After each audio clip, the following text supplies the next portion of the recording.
নবী বলেন, এমন একটা সময় আসবে যে সময় মানুষ সিংহাসনের মধ্যে বসা থাকবে, আমার হাদিস তার সামনে পেশ করা হবে, করার পর সে বলবে, বাইনানা ওয়া বাইনাকুম কিতাবুল্লাহ, আমাদের মাঝে আর তোমাদের মাঝে আল্লাহর কোরআন থাকতে হাদিসের কি প্রয়োজন? নাউজুবিল্লাহ। কোরআন থাকতে হাদিসের কি প্রয়োজন? এটা সিংহাসনের মধ্যে বসা অনেকে ভাব নিয়ে বলবে। ওই ব্যক্তি যুক্তি দিবে, ফামা ওয়াজাদনা ফীহি মিন হারামিন হাররামনাহ ওয়া মা ওয়াজাদনা ফীহি মিন হালালিন ইসতাহলালনাহ।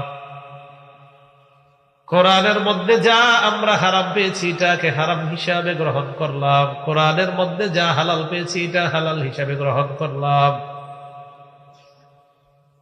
কোরআনের হালাল আমরাও মানি, কোরআনের হারামকে হারাম আমরাও মানি না?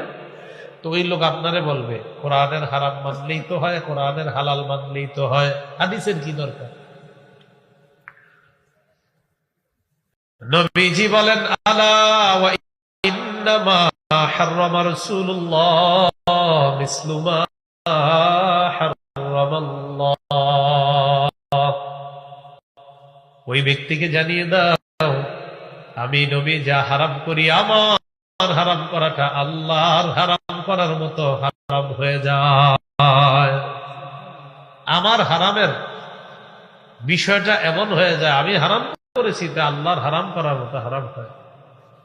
আমি যা হালাল করব এটাতে আল্লাহর যদি হুকুম থাকে এটাই হালাল। এখন যারা বলবে শুধু কোরআন মানলেই হবে, হাদিসের কোনো দরকার নেই,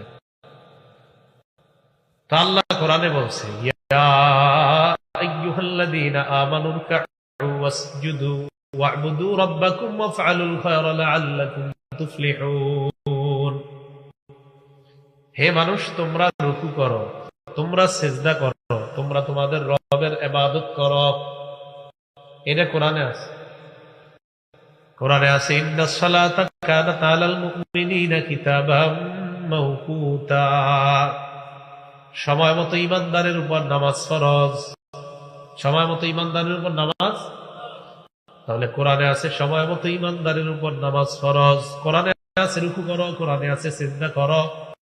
ফজর নামাজ 2 রাকাত, এটা কোরআনের কোথাও লেখা নাই। জোহর নামাজ 4 রাকাত, এটা কোরআনের কোথাও লেখা নাই। আসর নামাজ 4 রাকাত, কোরআনের কোথাও লেখা নাই। মাগরিব 3 রাকাত, কোরআনের কোথাও লেখা নাই। এশার নামাজ 4 রাকাত, এটা কোরআনের কোথাও লেখা নাই, এটা আছে কোরআনের ব্যাখ্যা হাদিসে।